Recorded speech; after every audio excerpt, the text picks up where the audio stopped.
제가 이번 10주년 감사주일에 여러분과 어떤 말씀을 나눠야 될까 고민을 하고 묵상을 하다가 교회론이 기록된 이 에베소에 있는 말씀을 쭉 읽어가게 되었습니다.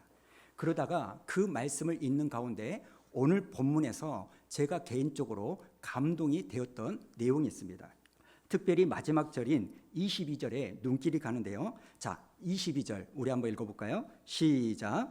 너희도 성령 안에서 하나님이 거하실 초소가 되게 하여 그리스도 예수 안에서 함께 지어져 가느니라. 여기에 나오는 교회는 함께 지어져 가야 된다. 이 말씀이 제 눈에 띄는 겁니다. 그래서 제가 이 말씀을 읽고 또 읽는데 여기에 나오는 함께 지어져 간다. 이 말씀은 어떤 물리적 공간을 지어라 이런 의미가 아니더라는 겁니다. 훨씬 더 본질적인 교회, 본질적인 성전에 대한 하나님의 말씀이었습니다. 자, 22절을 다시 한번 읽어볼까요? 시작. 너희도 성령 안에서 하나님이 거하실 초소가 되게 하여 그리스도 예수 안에서 함께 지어져 가느니라. 자, 우리가 함께 지어져 가야 되는데 뭘 지어야 된다는 겁니까? 하나님이 거하실 초소, 이걸 지어야 된다는 거예요. 우리가 하나님이 거하실 초소가 되게 하여 우리는 함께 지어져야만 돼야 된다는 겁니다. 여러분, 여기서 우리가 알 수 있는 게 뭐냐면 어떤 건물이나 장소가 중요한 게 아니라 그곳은 하나님이 거하시냐 거하지 않느냐, 이게 굉장히 중요하다는 겁니다. 저와 여러분이 함께 지어져 간다고 말할 때 이게 물리적인 어떤 건물이나 빌딩, 이걸 말하는 게 아니라는 겁니다. 하나님께서는 저와 여러분이 함께 지어져 가기를 원하시는데 어떤 건물을 짓기를 원하시는 것이 아니라 하나님이 거하실 만한 초소, 하나님이 거하실 만한 성전이 되기를 우리에게 원하고 있다는 겁니다. 여러분, 성전에서, 교회에서 가장 중요한 게 뭘까요? 어떤 사람은 교회를 결정할 때 편의시설을 따져본다고 합니다. 또는 어떤 사람은 그 교회의 위치를 보거나 주차장을 보거나 프로그램을 보거나 인테리어를 보기도 한다고 합니다. 그러나 여러분, 제 아무리 교회가 크리스탈로 장식이 되어 있거나 삐까번쩍한 여러분 조명으로 화려하게 치장이 되어 있다 할지라도 거기에 하나님이 거하지 않으시면 그곳이 어찌 성전이 될 수 있겠습니까? 성전의 본질, 교회의 본질은 외부가 어떠하냐, 또 내부가 어떠하냐, 여기에 있는 것이 아니라 그곳에 하나님이 거하시냐, 하나님의 임재가 있느냐, 이것이 중요한 줄로 믿습니다. 2024년도 새해 우리 성도님들은 어떤 소망을 가지고 계십니까? 저는 여러분의 소원이 무엇인지는 잘 모릅니다. 그러나 우리 하나님께서 저와 여러분, 우리 교회가 지난 10년을 보내고 이제 앞으로 새로운 10년을 시작할 때 우리 교회가 여러분들에게 하나님이 가지고 계신 소망이 무엇인지를 말씀을 드릴 수 있습니다. 그게 뭐냐면 하나님께서는 저와 여러분이 그리고 수한 우리 교회가 하나님이 거하실 만한 아름다운 처소가 되기를 원하신다는 겁니다. 자, 그렇다면 어떻게 해야 저와 여러분이 우리 교회가 하나님이 거하실 만한 처소가 될까요? 오늘은 세 가지 키워드, 세 가지 단어를 가지고 말씀을 좀 보려고 하는데요. 첫 번째 단어가 뭐냐면 권속이라는 단어가 본문에서 눈이 띄인다는 겁니다. 자, 19절을 한번 읽어볼까요? 시작. 그러므로 이제부터 너희는 외인도 아니요 나그네도 아니요 오직 성도들과 동일한 시민이요 하나님의 권속이라. 여기에 나오는 권속이라는 단어가 좀 어려울 수 있습니다. 다른 번역을 보니까 권속이라는 단어가 뭐냐면 가족, 패밀리를 말하는 거예요. 그러니까 하나님께서 우리가 모일 때마다 그곳이 하나님이 거하실 만한 초소가 되게 하여 우리에게 뭐가 필요하다는 거예요? 가족, 가족에게 애가 필요하다는 겁니다. 우리는 예수의 피로 말미암아 한 형제요 한 자매가 되었습니다. 우리가 그런 패밀리십, 가족애를 가지고 있을 때 그곳이 바로 하나님이 거하실 초소가 된다는 겁니다. 여러분, 여기서 가족애라고 말할 때 중요한 게 뭐냐면 차별이 없는 겁니다. 19절을 한번 읽어볼까요? 19절 시작. 그러므로 이제부터 너희는 외인도 아니요 나그네도 아니요 오직 성도들과 동일한 시민이요 하나님의 권속이라. 여러분 여기에 나오는 너희는 외인도 아니요 나그네도 아니다. 이 말이 무슨 뜻이냐면 외인이라고 차별하지 말고 나그네라고 차별하지 말라는 거예요. 우리는 다 뭐예요? 하나님의 동일한 시민이요 하나님의 가족이라는 겁니다. 여러분 교회 안에는 차별이 없어야 됩니다. 하나님이 거하실 만한 초소가 되게 하여 우리는요 차별하면 안 됩니다. 골로새서 3장 11절을 보면 이런 말씀이 있는데요. 11절도 읽어볼까요? 시작. 헬라인이나 유대인이나 헬라파나 무할레파나 야만인이나 수구디안인이나 종이나 자유인이 차별이 있을 수 없나니 오직 그리스도는 만유시요 만유 안에 계시니라. 그러니까 교회 안에 차별이 있으면 돼요 안 돼요? 안 됩니다. 자 그렇다면 교회 안에 구별은 있으면 될까요 안 될까요?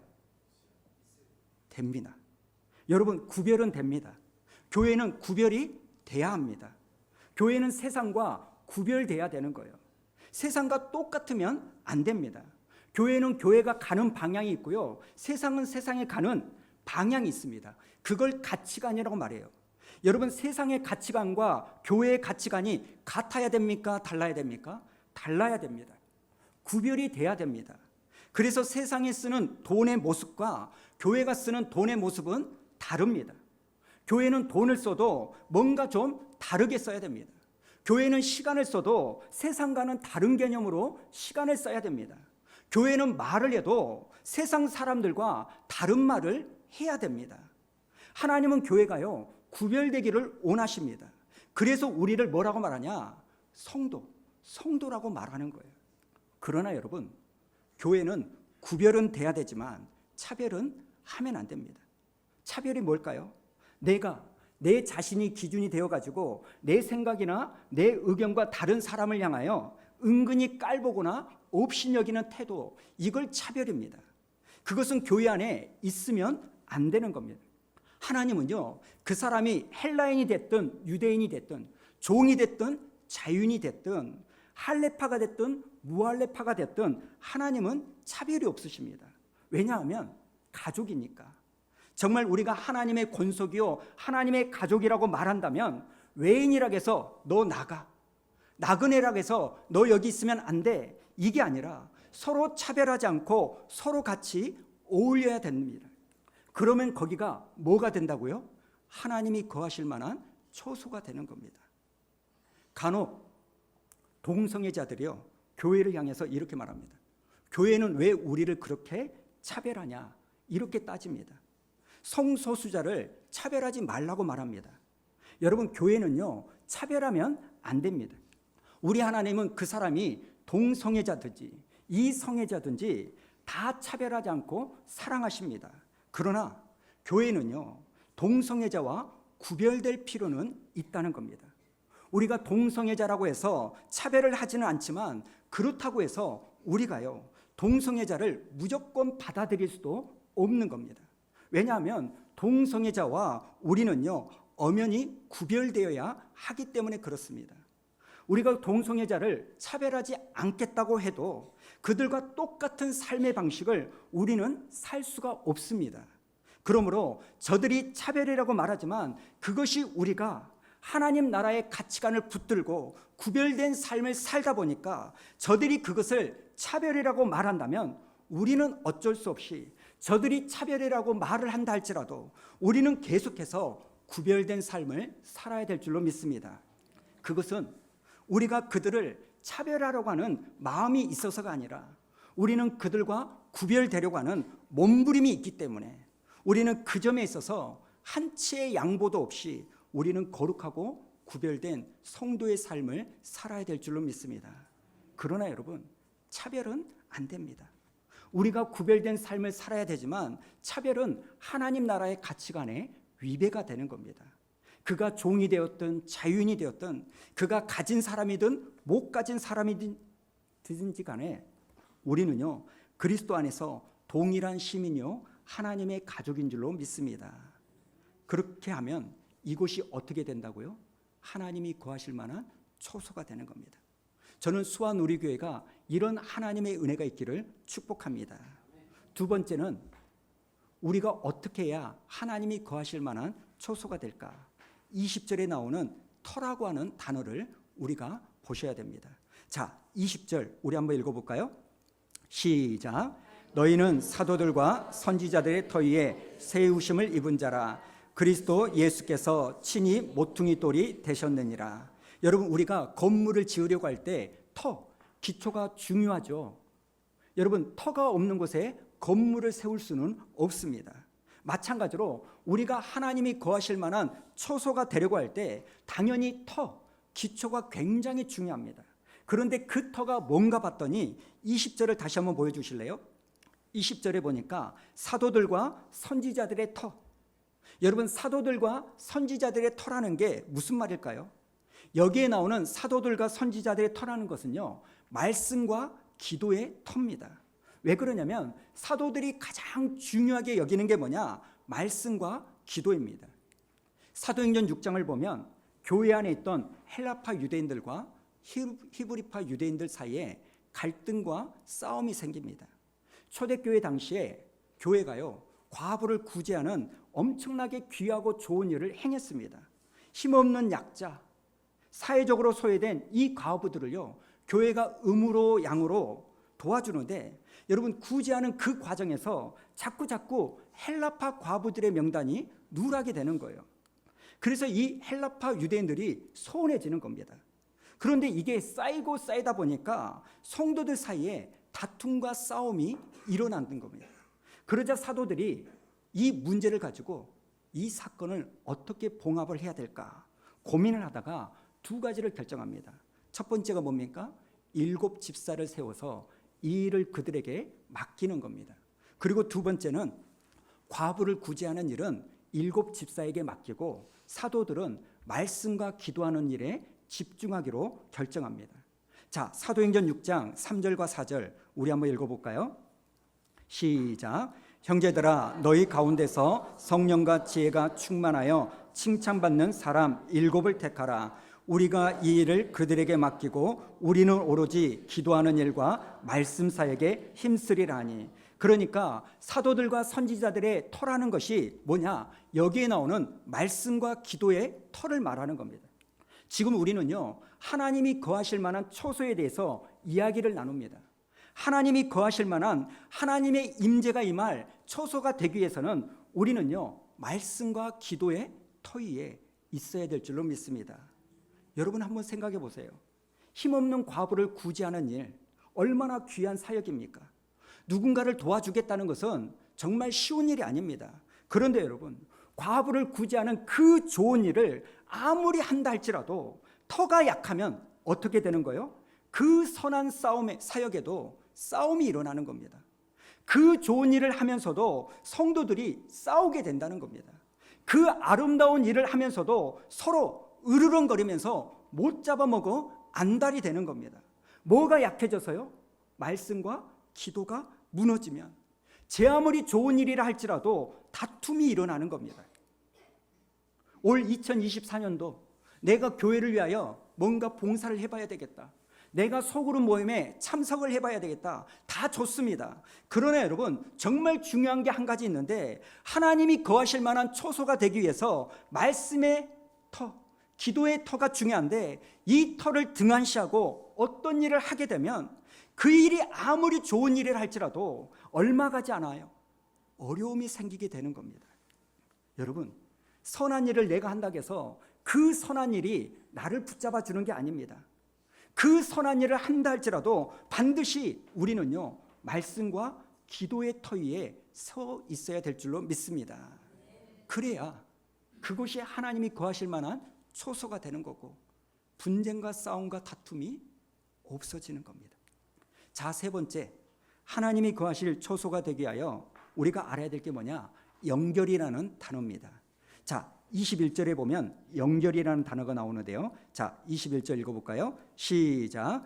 그의 안에서 건물마다 서로 연결하여 주 안에서 성전이 되어가고. 하나님이 거하실 만한 초소가 되게 하여 첫 번째, 우리는 서로 가족이다. 차별하지 않아야 되고요. 두 번째는 뭡니까? 우리가 말씀과 기도의 터에 서 있어야 되고, 세 번째는 우리가 서로 연결이 되어 있어야 되는 겁니다.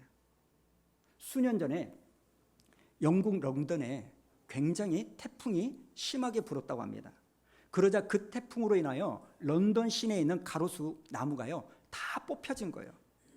그래서 이 학자들이 태풍이 지나고 난 다음에 왜 이런 일이 일어났는가 연구를 했는데 의외의 결과가 나왔다는 겁니다. 이번에 영국을 강타한 태풍은요 생각보다 강한 태풍이 아니었다는 거예요. 아니 영국 런던 시내에 모든 가로수가 뽑혔는데 강하지 않았다니요. 그런데 그 이유가 있었다는 거예요. 태풍이 불기 전에 런던 시청에서요 새로운 가로수를 그 길가에 심었다는 거예요. 그런데 이 가로수를 심는 과정에서 나무와 나무 사이를 띄엄띄엄 심은 거예요. 그러니까 나무가 뿌리를 내려가지고 이 나무 뿌리와 저 나무 뿌리가 서로 얽히고 설켜야 되는데 그 시간이 충분하지 않은 겁니다. 그래서 강하지 않는 태풍이었음에도 불구하고 이 나무들이 뽑혀 나갔다는 거예요. 연결의 힘 아닙니까? 여러분 연결이 뭔지 아십니까? 여러분의 얼굴이 어두워졌을 때 여러분에게 전화 한 통이 오는 거예요. 집사님 오늘 보니까 얼굴이 좀 어둡던데요. 무슨 일이 있습니까? 제가 기도해 드릴게요. 이렇게 물어봐 줄 수 있는 한 사람. 여러분이 너무너무 힘들 때 전화로 집사님 저를 위하여 기도해 주십시오. 이렇게 부탁할 수 있는 한 사람. 여러분에게 좋은 일이 있을 때 그 좋은 일을 나눌 수 있는 한 사람. 이런 사람들과 서로 연결되어져 있어야 되는 겁니다. 그리고 그렇게 연결이 되어져 있을 때 이곳이 하나님이 거하실 만한 초소가 되어진다는 겁니다. 우리는 지난 주일에 봤던 전도서 4장 12절 말씀이 있죠. 자, 12절을 한번 볼까요? 12절에 보면 한 사람이면 패하겠구냐. 지금 패할지도 모른다. 이 말씀이 아니에요. 한 사람이면 패한다는 거예요. 지금 성경은요 분명하게 말합니다. 결론을 내요. 한 사람이면 패할 수밖에 없다는 거예요. 그리고 그 다음에 뭐라고 말합니까? 12절 다시 한번 보여주세요. 두 사람이면 맞설 수 있나니 그 다음에 뭐예요? 세 겹줄은 쉽게 끊어지지 아니하니라. 세 사람이 아닙니다. 세 겹줄이에요. 묶여 있을 때 끊어지지 않는다는 겁니다. 여러분 연결이 되어져 있어야 됩니다. 그렇게 되었을 때 우리는 하나님이 거하실 만한 초소가 될 줄로 믿습니다. 사랑하는 여러분, 2024년도 새해 여러분은 흔들리고 싶으십니까? 아무도 그럴 분은 없으실 거예요. 다들 중심을 잡고 싶고 좌로나 우로나 치우치지 않기를 원하실 겁니다.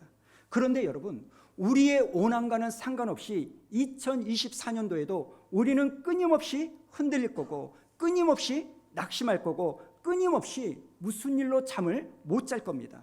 그럴 때 누군가가 나에게요, 목사님 괜찮으세요? 이렇게 물어봐 줄 수 있는 한 사람. 집사님 요즘 잘 지내고 계신가요? 이렇게 물어봐 줄 수 있는 한 사람. 그 사람이 있으면 우리는 이겨나갈 줄 믿습니다. 제가 가만히 보니까요, 우리 교회 새로 오신 분이 어쩔 때 정착을 잘하냐면 교회 안에 아는 사람이 생길 때 정착을 잘 하십니다. 소그룹 모임에 들어가시거나 아니면 성경 공부를 하실 때 정착률이 은근히 높습니다. 왜냐하면 그 소그룹 모임을 통해서나 성경 공부를 통하여 저하고 그분이 연결이 되고 다른 성도님들과 연결이 되기 때문입니다. 사랑하는 성도 여러분, 우리가 하나님이 거하실 만한 초소가 되기 위하여 우리는 함께 지어져 가야 될 줄로 믿습니다. 마지막으로 한 가지만 나누고 마치겠습니다. 오늘 본문이 끝나는 22절을 한번 보십시오. 자, 22절 다시 한번 읽어볼까요? 시작. 너희도 성령 안에서 하나님이 거하실 초소가 되기 위하여 그리스도 예수 안에서 함께 지어져 가느니라. 여기에 나오는 함께 지어져 간다, 이 말은요 수동태입니다. 함께 지어져 갔다가 아니라 지어져 가게 되어 있다는 거예요. 그러니까 우리의 힘으로는요 하나님이 거하실 만한 초소가 될 수 없는 겁니다. 우리 힘으로는 외인과 나그네를 차별하지 않을 수가 없습니다. 죄성을 가진 우리는요 차별을 할 수밖에 없는 기질을 우리는 타고났습니다. 우리는 가만히 내버려 두면 모두가 다 차별합니다. 그런데 내게 하나님의 은혜가 있을 때 허물 있는 형제를 내가 품어줄 수 있는 줄로 믿습니다. 로마서 15장 7절에 보니까 사도 바울이 이렇게 말합니다. 우리 한번 읽어볼까요? 시작.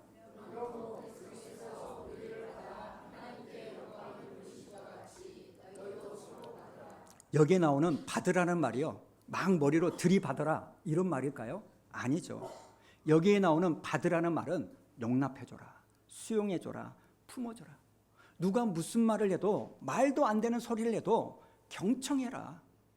무슨 형제의 허물이 드러나거든, 야, 저 사람 저랬대, 폭로할 것이 아니라 그 사람의 허물을 덮어주고 기도해줘라. 그런데 여러분, 죄성을 가진 우리는요, 이게 불가능합니다. 이것은 오직 하나님께서 수동태로 우리에게 은혜를 주셔야만 이 일이 가능한 줄로 믿습니다. 그리고 또 하나, 말씀과 기도의 터도 우리의 힘과 결심으로 할 수 있나요? 절대 불가능합니다. 매년 새해가 되면 여러분이 꼭 결심하는 몇 가지가 있죠. 첫 번째가 뭡니까? 다이어트. 올해는 내가 꼭 살을 빼보리라. 뭐 우리 집도 밤만 되면 무게를 재니라고 바쁜데요. 두 번째 뭐예요? 성경 한번 읽어보겠다. 세 번째 뭐뭐뭐. 그런데 여러분, 성경 통독 잘 되시나요? 지금 창세기 지나고 출애굽기 들어가는데 사람들 족보가 나올 때마다 우리 정신이 혼미해집니다. 그리고 연결도 내 힘으로 되나요? 하나님의 은혜가 필요합니다. 얼마나 많은 분들이 교회에 대한 상처와 저 같은 목사에 대한 상처가 많으십니까? 그래서 그분들은 쉽게 공동체 안으로 들어오지 못합니다.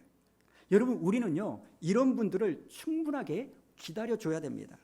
그래서 저는 여러분들에게 소그룹 모임 참여하지 않을 거면 우리 교회 나오지 마십시오. 이렇게 말은 못합니다. 그러나 다만 혼자서만 너무 오래 계시지는 마시라는 겁니다. 때가 되면 마음의 문을 열고 공동체 안으로 들어오셔서 여러분의 삶에 찾아오는 비가 내리고 창수가 불고 바람이 불 때 여러분에게 안부를 물어봐 줄 수 있는, 여러분을 위하여 기도해 줄 수 있는 한 사람과 연결되기를 축복합니다. 이것 동안 하나님의 은혜가 필요한 줄로 믿습니다. 그러므로 함께 지어져가는 교회가 되기 위해서는 하나님의 은혜로 말미암아 그리스도 안에서, 성령 안에서 이것이 가능한 줄로 믿습니다. 저는 2024년도 수원 우리 교회가 어느 한 사람의 노력으로 교회가 이루어지는 교회가 아니라, 비록 보잘것없고 더디다 할지라도 우리가 함께 하나님의 은혜 안에서 하나님의 거룩한 교회를 지어내는 저와 여러분 되기를 축복합니다.